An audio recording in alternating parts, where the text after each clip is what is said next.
كنت دائما أدعو الله عز وجل إن كان بصري يا ربي خيرا لي فاللهم أرجحه لي، وإن كان شرا لي فاللهم لا ترجحه إلي. وكنت أعلم بأنني فقدت بصري لله في سبيل الله، واحتسبته لله عز وجل لأنني كنت خادما عند الله عز وجل في بيته، وكنت أستحي أن أدعو الله عز وجل أن يرجع لي بصري وأنا احتسبته عنده في سبيل الله.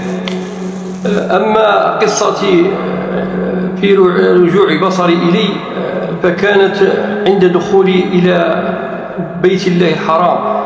فلما دخلت إلى بيت الله الحرام فكان قلبي يخفق خفقانا، استغربت لهذا الخفقان.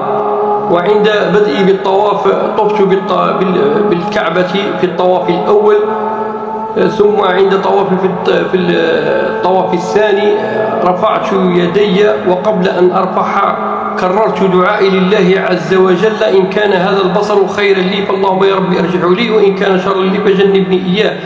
فعند رفع يدي عند الحجر الأسود وأنا مكبر فإذا بي أرى الكعبة المشرفة على حقيقتها، وكانت بالنسبة لي صدمة، وكان شيئا غريبا بالنسبة لي حتى أنني كدت لا أستطيع أن أكمل طوافي من شدة استغرابي لاستجابة الله عز وجل لي في إعادة بصري.